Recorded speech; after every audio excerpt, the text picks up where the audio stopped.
Setelah hujan usai, daun-daun akan kembali mencoba bangkit dari terpaan badai dan hempasan air. Dan matahari tidak pernah lelah kembali menyinari. Dalam hidup ini selalu ada penguat. Setelah pelemah datang menghantam dinding pertahanan, Junet menatap ke hadapannya, menikmati pemandangan alam yang membuatnya merasa lebih dari sekadar tenang. Di samping, Nara memeluk erat tubuhnya. Cinta yang patah akan tumbuh lagi, dan mungkin saja akan menjadi cinta yang lebih rimbun. Pada saatnya, kesepian selalu digantikan dengan kesiapan. Tidak ada yang membuat Junet merasa hampa lagi. Nara menjadi madu yang mengaliri tenggorokannya saat pahit empedu sengaja telah sembuh. Lengan Junet memeluk erat tubuh Nara. Mereka menikmati sore di puncak Paku, Malalak Selatan. 3 jam perjalanan dari kota Padang. Tidak ada kata yang terucap dari bibir Nara. Ia meresapi setiap detik waktu berlalu bersama Junet. Suguhan pemandangan alam di hadapan mereka membuatnya lupa. Mereka pernah singgah di masa lalu yang sama-sama tidak menyenangkan. Sama-sama dibuang, sama-sama ditinggal paksa. Kita akan selamanya seperti ini, kan? Nara berbisik lembut, tetapi ia tahu suaranya mampu didengar oleh Junet. Tentu, jawab Junet mengecup lembut kepala Nara. Aku takut, suara Nara lirih. Apa yang kamu takutkan? Adakah sikapku yang menunjukkan hal yang membuatmu harus takut? Bukan begitu. Nara melepaskan pelan-pelan lengan Junet, lalu berputar saling berhadapan dengan lelaki itu. Matanya menatap lembut lelaki yang rambutnya dikuncir itu. Aku takut. Jikapun bukan kamu yang membuat kita terpisah, tapi waktu yang membuat kita kalah. Nara, aku paham bagaimana maksudmu. Tapi, bukankah cinta memang akan menemukan akhirnya? Dan aku merasakan cinta ini berhenti di kamu. Nara tersenyum. Ia tidak mau lagi menuntut apapun dari lelaki itu. Mata Junet sudah cukup meyakinkan bahwa ia tidak main-main dengan Nara. Tidak seperti lelaki-lelaki terdahulu yang datang hanya sementara. Dengan Junet, Nara merasakan hal yang berbeda. Cinta yang begitu kuat dalam dekapan yang erat, yang begitu hangat. Tubuh Nara seolah terbawa angin, ia memeluk erat tubuh Junet. Lelaki itu mencium lembut keningnya. Membisikkan, semuanya akan baik-baik saja. Tidak ada satu hal pun yang perlu ditakutkan. Hatinya telah terikat oleh mata Nara sejak pertama kali ia melihat Nara malam itu. Bahkan Junet menghapus segala sedih yang dulunya. Bagi Nara tidak ada guna Junet tertinggal semakin jauh. Mereka akan memilih jalan baru. Mungkin akan penuh samak belukar. Namun, jika dua orang yang saling mencinta sudah sepakat untuk menempuhnya, apapun bisa terjadi. Tidak ada yang tidak mungkin bagi orang yang jatuh cinta.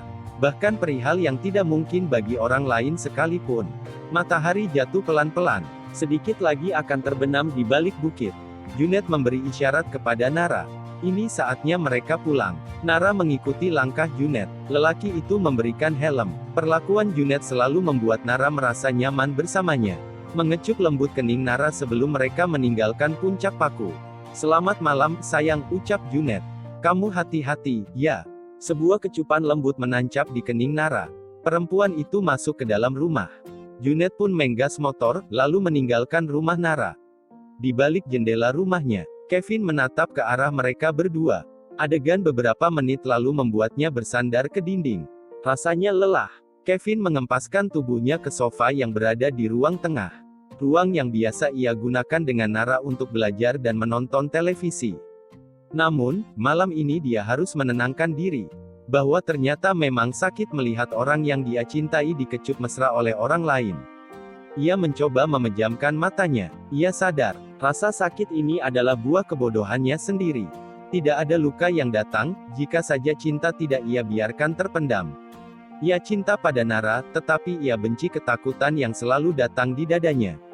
Hingga akhirnya cinta itu dijemput oleh seseorang. Kini jikapun ia berani, ia tahu ia tidak boleh melakukan itu. Tidak baik merebut cinta, dengan cara menyakiti hati orang lain. Harusnya aku berani. Kevin menutup wajahnya dengan bantal. Mencoba menahan semua rasa sakit yang terasa semakin menyesak di dadanya. Ia mulai benci dengan dirinya sendiri. Benci dengan rasa yang suara Nara di seberang sana. Aku. Jawabnya gugup. Iya, itu lampu ruang tamu kamu masih nyala.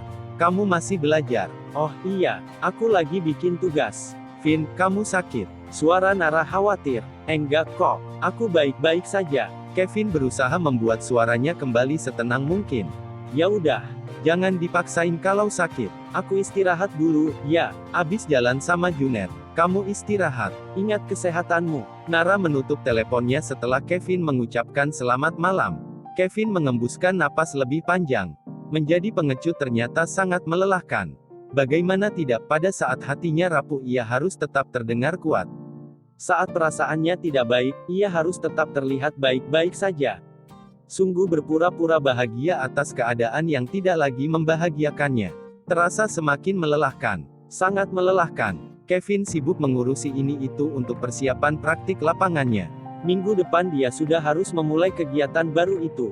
Bagi Kevin ini adalah saat yang tepat untuk mengalihkan perhatian dari Nara. Dia memilih untuk praktik lapangan di sekolah yang berada lumayan jauh dari kampus tapi masih berada di satu kota yang sama. Sebagai mahasiswa pendidikan, praktik lapangan Kevin adalah menjadi guru magang. Dan selama menjalani itu, kemungkinan akan jarang datang ke kampus. Hanya 2 kali dalam seminggu. Itu pun akan dia gunakan untuk konsultasi perihal skripsi yang mulai ditulisnya. Belum lagi agenda komunitas yang akan tetap ia jalankan di sela kesibukan sebagai guru magang nanti. Setelah mendapatkan sekolah tempat yang ia sekolah tersebut, mencari tahu di mana lokasi dan apa saja yang mungkin ia butuhkan jika mengajar di sana. Ia sengaja memilih sekolah yang hanya berjarak beberapa kilo dari rumahnya, agar tetap bisa bersepeda ke sana saat mengajar nanti. Setidaknya ada misi lain yang ingin ia tularkan. Ia ingin menularkan kecintaannya terhadap lingkungan kepada siswa sekolah yang akan diajarnya nanti. Kevin keluar dari fakultasnya, mengayuh sepeda pelan. Udara terasa lumayan terik. Tiba-tiba seseorang mengiringi di sampingnya dengan motor matic. "Tiara," ucap Kevin. "Kamu mau kemana?" Balas Tiara. "Mau ke SMA 10. Sama aku." "Yuk, "Aku pakai sepeda saja, deh. Tapi ini panas banget loh. Lagian kamu emang tahu di mana SMA 10? Kevin berhenti mengayuh sepeda. Tiara ikut menghentikan laju motor dan menepi ke pinggir jalan. Tiara benar, selain udara yang begitu terik, Kevin belum tahu tempat pasti di mana sekolah yang ia tuju. Akhirnya ia pun menerima tawaran Tiara. "Tapi aku nggak ngerepotin, kan?"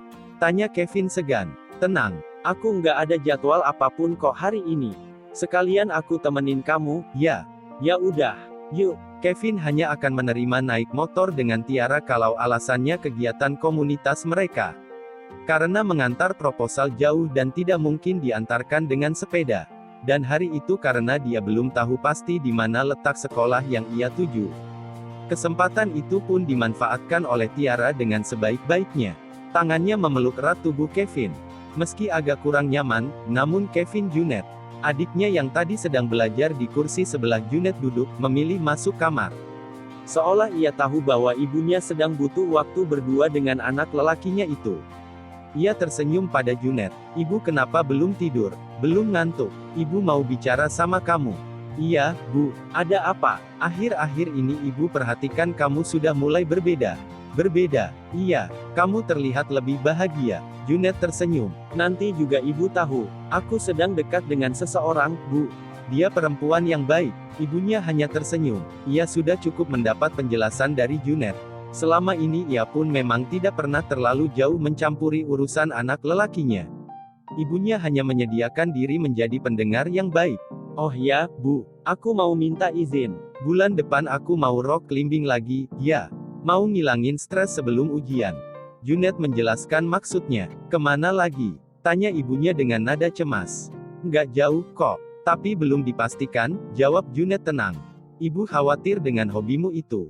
"Bu," Junet menggenggam tangan ibunya, "aku anak lelaki ibu. Semuanya akan baik-baik saja kok. Aku bisa jaga diri." Ia mencoba membuat ibunya tenang. "Iya, tapi kamu hati-hati, ya." "Oh ya, kapan-kapan kenalin ibu sama. Namanya Nara, Bu." Nanti kalau sudah waktunya aku akan ajak dia berkenalan dengan ibu kok." Junet jangan begadang terus. Ibunya meninggalkan Junet sendirian. "Iya, Bu. Selamat istirahat," ucapnya menatap ibunya yang berjalan menuju kamar. Junet kembali membuka laptopnya, mencari daerah yang belum pernah ia kunjungi untuk rock climbing. Setelah beberapa menit, ia pun lelah, entah kenapa kali ini tidak ada yang begitu menarik baginya.